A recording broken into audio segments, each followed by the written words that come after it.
I think the issue with health of players is between the player and the team, and they should keep it quiet.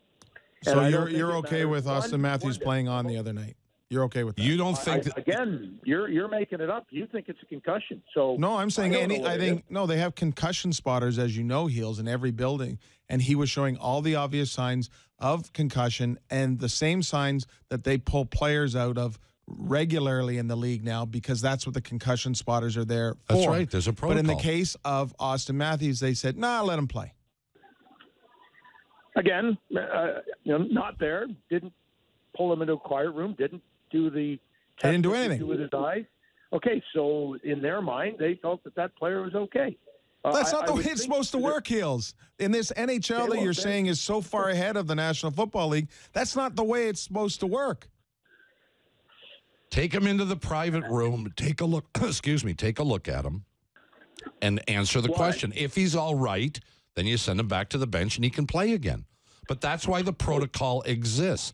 Any hit that looks like it may have any kind of head impact factor is supposed to be looked at. And the protocol is you come off, they take that player off the bench, you put him in the quiet room, you do the testing on him. It takes a few minutes, now maybe 10 or 15, I don't know exactly what the timing is, and you make a determination whether that player has any of the symptoms that would concern you.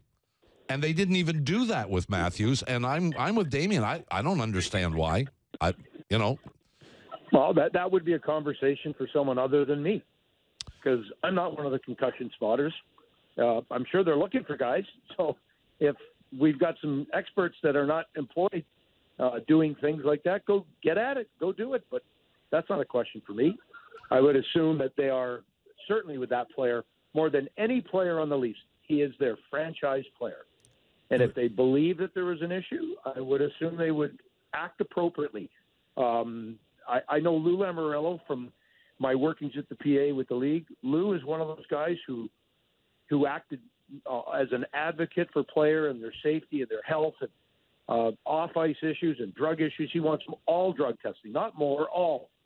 He's a guy who, in my mind, cared about the players. And so here he is, top of the food chain with the Leafs, and that's the top of the food chain with their players. I would assume they do the right thing. If you guys don't believe they've done it, that's a question for someone else. It's not. We'll move on, but it's not Lou's call. It's a league call. Whoever's call it is. No, but you're saying that Lou Lamoriello would do it. It's not his call. Okay, well, again, Damien, you're an expert on concussions, and so there's probably a role for you there. Feeling a little irritable today, are we? Yeah, I am, because again, you're reading between a lot of lines and accusing people of nefarious things that just aren't right, unless you absolutely know that was in fact the case. And I don't think you do, so I don't think you should be critical of other people, organizations, or a league that, hey, do they get it right all the time? No. But I tell you what, the NFL doesn't. When I watch a player convulsing on the sidelines and think that league cares about its players and because it's successful financially, no. I think the NHL, in my mind, has been ahead of the curve of all of the sports leagues. First to put in some of the protocol for baseline testing. First to do some of the things where the rules have changed to make it safer for players. Fighting has basically been eliminated from this game because we understand, punch someone in the head, they could get a concussion.